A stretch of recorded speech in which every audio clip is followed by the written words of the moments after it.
Hello, everyone. This is Greyshot 117 here, And Greyshot 151 here. and we're here to talk to you about Shin Godzilla, or Also- in my opinion, one of the best political dramas of the year Yeah, you just have to for a Godzilla movie. Yeah. And we're not joking. Okay, so just a little background on this. This movie, I guess it used to be called Godzilla Resurgence. Also, if you've probably seen the trailers, it's like, what the hell happened to Godzilla the movie?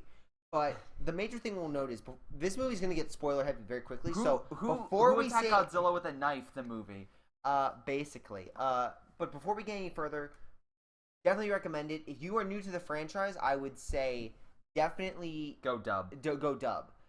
Just because there's a lot of speaking in this, and you're going to be staring at the bottom of the screen a lot. And also have an idea of what happened in Japan in the last 5 years. Yeah, exactly. That like would the help as well. earthquake, the nuclear. This is a Japanese-centric film. This is the 29th Toho-made film. Toho is the original maker of Godzilla. They're the one that made him in 1954. The American version in 2014 was made by Legendary Studios, with rights from Toho.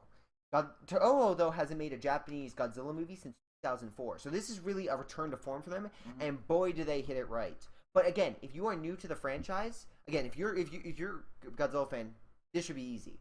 But if you are new to the franchise, this is going to be a little bit of an off-kilter one. It's not the one I would recommend to someone getting into the franchise. I am the opposite. Unless it's dubbed.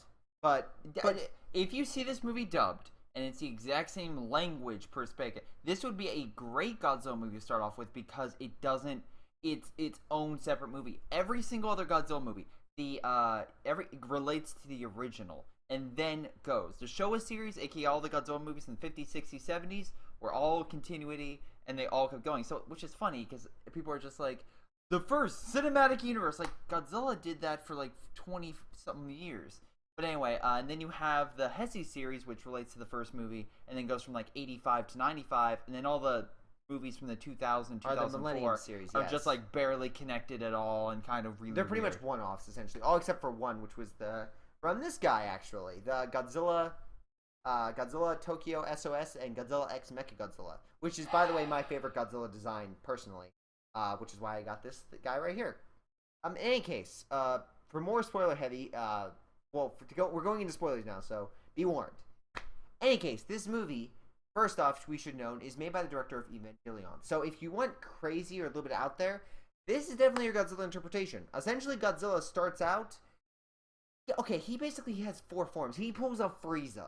He starts off as blood, then he turns off eel. And no, by the way, blood as he's actually blood, like blood, like superheated, like blood, like yeah. Then he turns into like Eelzilla, which is basically like an aquatic form, which looks dopey as hell. Yeah, but I mean, it's supposed to be a fish, which fish have huge eyes. This thing has eyes, and you're just like, what the fuck am I looking at? Yeah, the eyes were the that best. Being said, it's killing everyone in the city, but you're like, what the fuck is that? The eels weren't the best design, but again, then it goes to a bipedal, kind of like a T-Rex, and then it goes. And this is all like 50 meters tall. Yeah. Then he goes big at 100, and that's the Godzilla you see in all the trailers. The one that's deformed a little, that looks like all his teeth are screwed up, and he's glowing red. That is most Godzilla for most of the film. And this movie is not my favorite Godzilla film. But it's up there for me. It pays homage to Godzilla. So the American franchise and the Japanese franchise, there's 2 competing right now. The American franchise the film that was released in 2004 is much more akin to the 60s, 70s, even the 80s, or maybe I guess the more like the 90s, where you have a Godzilla that is more of a force of nature, but still a protector of the world. He's a hurricane, but he's a hurricane that you want to come because there's a tornado that's wrecking the city and you need something bigger to take it out. Yeah. All right, go on. In counterspective, this Godzilla is not that. He doesn't care about humanity. While 2014 alluded that he at least did respected or at least didn't care for. He was kind of like, oh, you do your thing. He wasn't out trying to kill humanity. This thing now, however, doesn't give a damn about anything. It's a god of destruction that's walking through Japan. Nothing can stop it. Nothing can phase it. And he keeps evolving to face every threat, which is very much more akin to the original. Good job. In the span of... The original was basically a metaphor for the nuclear bomb. That Godzilla, and this Godzilla is much more akin to very much more akin to not only radiation and the nuclear bomb in general, or the atomic bomb or whatever, but the current position of Japan right now, where Japan in the international community, Japan in the domestic community, What can it do? What can't it do? The limitations, the problems. All this is shown in this film, and if you have a history of Japan, let's say again, we may note the last 5 years, the tsunami, the meltdown, the meltdown. All that's alluded to. All that is referenced, and it's actually, if you actually go back and take a look at the statements, I'm in charge, or I'm from Toho Kingdom, which is the largest. Biased. He's being paid. No, but I've seen the money. This Godzilla movie has been alluded to for months, and basically they've overanalyzed this thing on Toho Kingdom, which I'd highly recommend checking out, especially the KWC section. But the main note is this Godzilla movie is very much reflective of the politics, and the director does a fantastic job doing this. It's a great political movie. It's a good political movie, and that's why I recommend the dub, because if you go into the sub version, you're going to lose a little bit, because you're going to be reading all the subtitles, because there's a lot of talking in this Godzilla movie. Good? Yeah, I'm good. Okay, so yeah, Godzilla doesn't fight anyone, spoiler, and again, spoilers from now on. This Godzilla, though, is, in my opinion, one of the best looking, and also Japan's probably most technology... Best looking design. Move. Anyway... The reason I say that is Godzilla looks, in my opinion, better in this film in certain scenes than he does in 2014. 2014 is almost entirely, I think it is entirely CG. Yeah, of course. Which, whatever. But the thing about that one is more fluid. This Godzilla is like standing still and kind of moves around, which is fine. It's going back to... Well, they didn't have a guy in a mat, like a suit, but they did have... I think a sculpture, or they built some things to work around. So in some shots they have the suitmation just with a little CGI, and other shots where he's much more fluid, he has the CGI. The only problem, again, he looks stiff. So here's my major... I have a few faults with this movie. The first and foremost, this Godzilla doesn't have really any character. None to speak of whatsoever. He's a god of destruction, but he, in a sense, is kind of a boring one-noted one. And here's why I say this. The thing killing everyone in new methods is boring. All right. Yes, because Godzilla... I'm going to take note of this guy. This Godzilla is from Godzilla Tokyo SOS. Essentially, you can... because of the chest mark. The reason why I'm going to be alluding to this guy is because in this movie, the only real reaction you get is the first reaction, or the first scene where Godzilla is in his eel form, or the aquatic form, is going through the city. You see, he's much more like an animal then. Like, he makes notes, but that's because he's full CGI. And then you make note of later in the notion, the only time you get a full definitive, like, any type of note of his character, any note that he's not brain dead, is when he gets hit by the U.S., which, by the way, there's tons of little comedic moments in this movie. Which is funny. Yeah. Because it's dark. I mean, seriously dark. And then there's other moments where it's just like... He gets hit in, like, the dorsal spines, and because that's, like, apparently an open spot, so he gets hurt, and he lets out a cry, and it's, like, really... It's like, if you criticize 2014 for the poor human, that Godzilla, at least I could see a character from. Whereas in this movie, the human characters I thought did well, but Godzilla in himself as a character wasn't really fleshed out. Well, he they never very hollow. Did they say what Godzilla was trying to do? Is he just walking around doing his own thing? Apparently he was... Again, that's the other note. There's really... At least in the 2014 version, there's a clear definitive note. He's there to correct a balance, to stop the mutos. And you can have a sense of why in the opening of the film, with the dead body of the giant animal. It's like, these things, they're parasites. They just, like, they kill all these creatures. So it makes sense that if Godzilla's like a predator against them. Yeah, exactly. Godzilla knows what happens if they breed, then he's going to go after him. In this movie, I wish he would have went after a nuclear reactor or something, or had a source or a reason to move toward Tokyo, because he kind of feels like, I'm just going to Tokyo because, hey, cool structures over there to blow up. There's no real character. There's no real motive behind him. So yeah, he looks cool, and while he has some unique abilities, don't get me wrong, he just seems brain dead.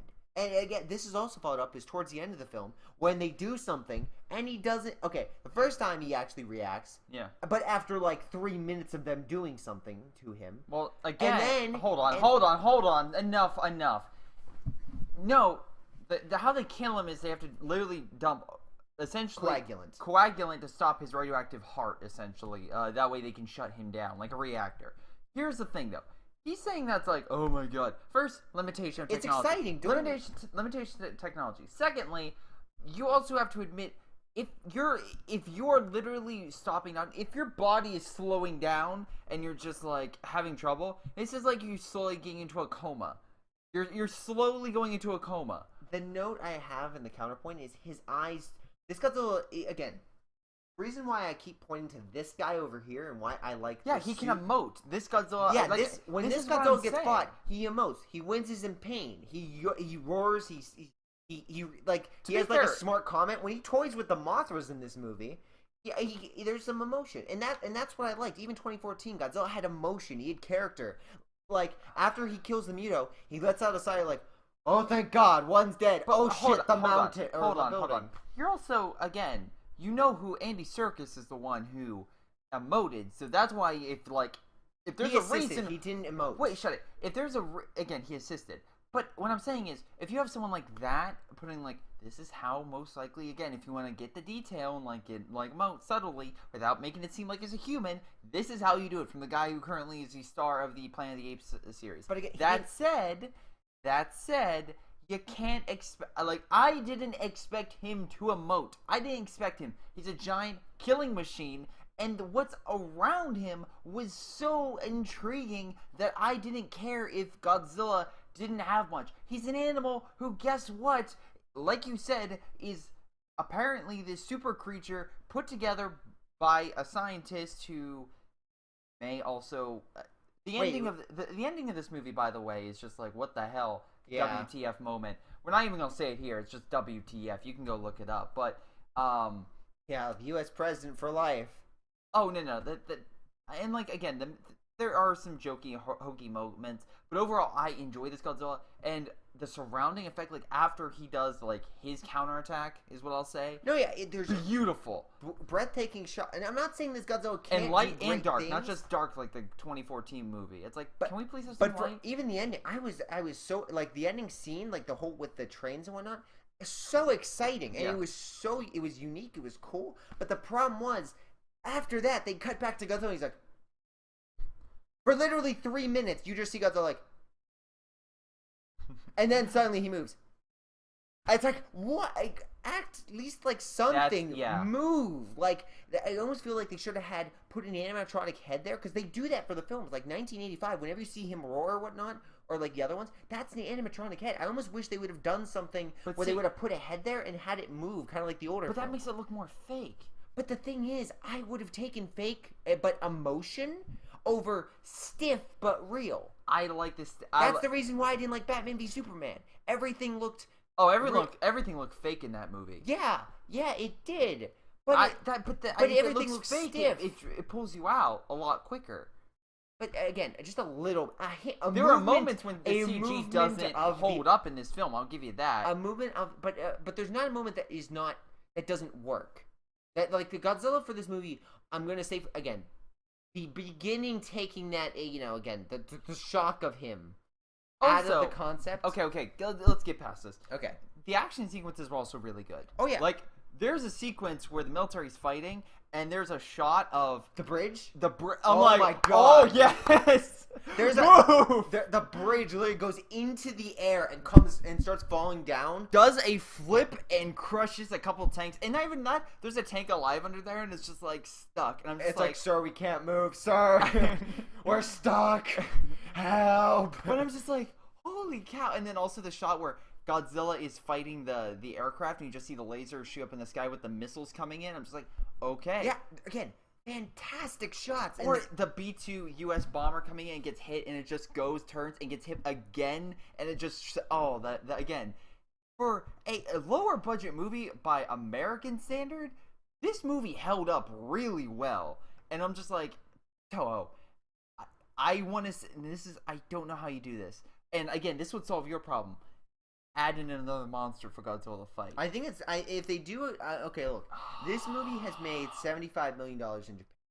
If you think that is not a lot of money, Toho is basically swimming to their desks through yen, basically. Because if you can imagine a blockbuster in Japan, isn't actually all that much to beat U.S. standards wise. Yeah. A U.S. blockbuster is probably like 500 million to like $1 billion. That's Depends a on the budget. blockbuster. Well, yeah, it depends on the budget. Like but yeah. yeah, like one when Titanic hits 2 billion, it's considered a blockbuster. For them, it only needs to make like 50 million, and it's considered like the Titanic. Yeah. It does really well. I mean, there's movies typically do that. Live action does not. Yeah, yeah. Live action's a lot harder because usually the Japanese audiences prefer like Disney CGI or they prefer like their own. Like Your Name is currently like the #1 box office since a or 2D Spirited animated Away. film. Think of those types of films, like by your major anime movie creators. But this movie made 75 million, and it's destroyed basically most Godzilla films when it comes to the box office, and even release numbers. It's the best since I think all the way back to Ghidorah, like Ghidorah the Three-Headed Monster in the 1960s, which is really good. I also thought, even though the characters were kind of a little bit more one note, I did like the characters. Yeah, I thought, and the lead is good. Yeah, the lead's good, and you called the female lead out for being like a joke. But okay, to be fair, she actually has a reason for that. That I'm just like, okay. Okay, so guys, I want you to imagine this. You are a Japanese American. You've been born in the United States. Yep. For years. Yep. You're a diplomat. Yep. And your English is as horrible as... That was bad, yeah. Her English is absolutely atrocious. So when she's like, I'm going to be U.S. president, I immediately died. Like, the audience laughed. Because, first off, if she ran in this election, I guarantee she'd win. But that's not every election. And if she can't say anything in a debate, she could probably say, hello, this is my name, this is what I think, I know. To be fair, if Donald Trump's like, we're going to win, and she goes up there and like, I helped kill Godzilla, vote for me, I would give that woman a vote. It's like, you took down a 300-foot monster, I'm voting for you. Yeah. But here's the thing, she's also, again, she's like the family of a senator, and also like her family is apparently like really buddy with the White House, like the Clintons and other entities are. So yes, it makes sense, I guess, in that kind of standard if they were to keep that didn't pressure. You speak Japanese to the U.S. president? I don't think that was the U.S. president. I actually have no idea. That was President Ross. Okay, so they have a President Ross in this, which, by the way, they have. Which, by the way, I guess they might be guessing which president was going to be. I guess they were going with Republican. Oh, no. You know how, like, certain movies they guess? Maybe that was their guess, because it was,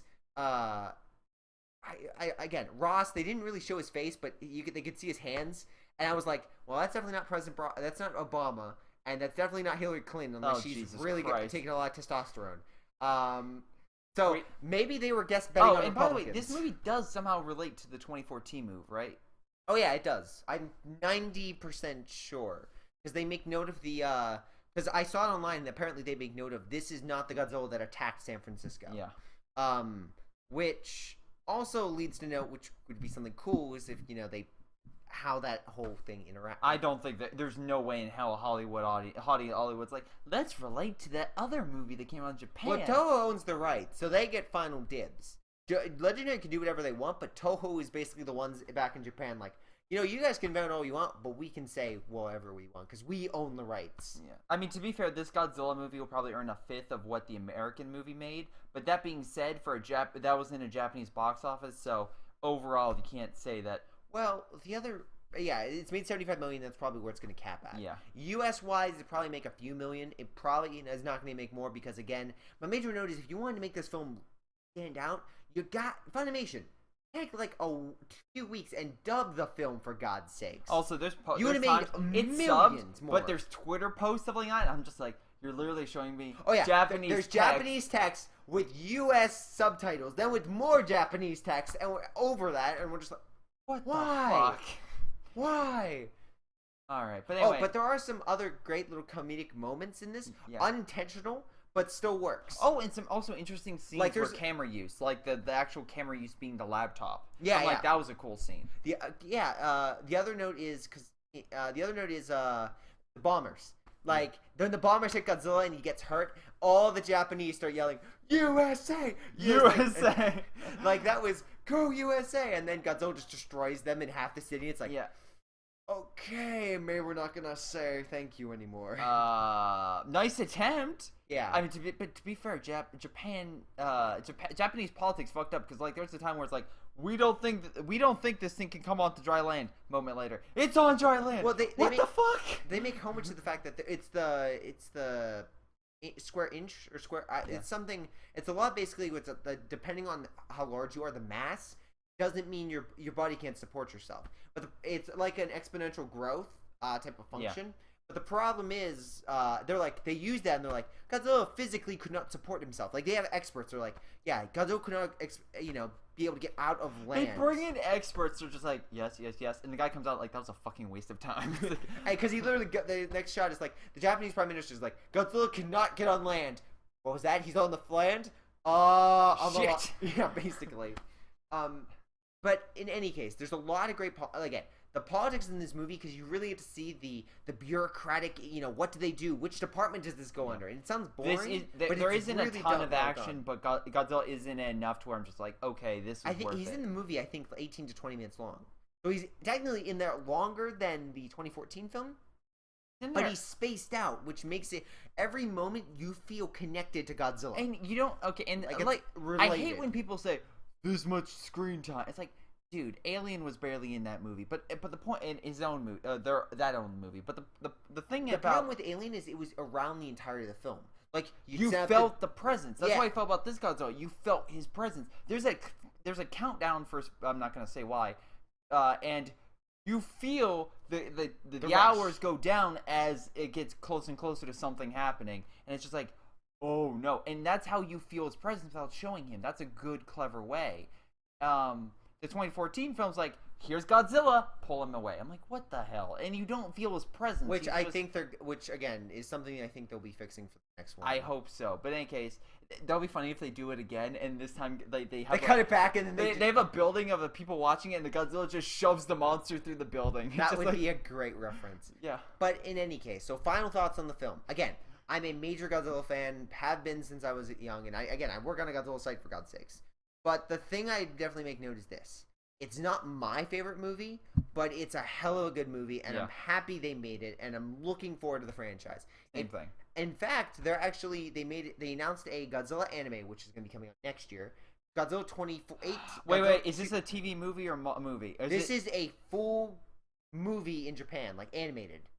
That's gonna kill. Which I think is but I think it's 3D. So I think it's gonna be. Oh shit! Oh no! Think of the prototype in Halo. Oh no! It could be good. It could be bad. Oh Jesus! Okay, I'm not trying to be mean. I watch a 3D animated show on television called Ruby. If it's a 3D movie, Japan, God help you. Oh no! I'm sorry. It could be Japanese good. Animation 3D is not the best. 2D is amazing, and I want to see that Godzilla movie. I want to see a 2D animated Godzilla movie. Yeah.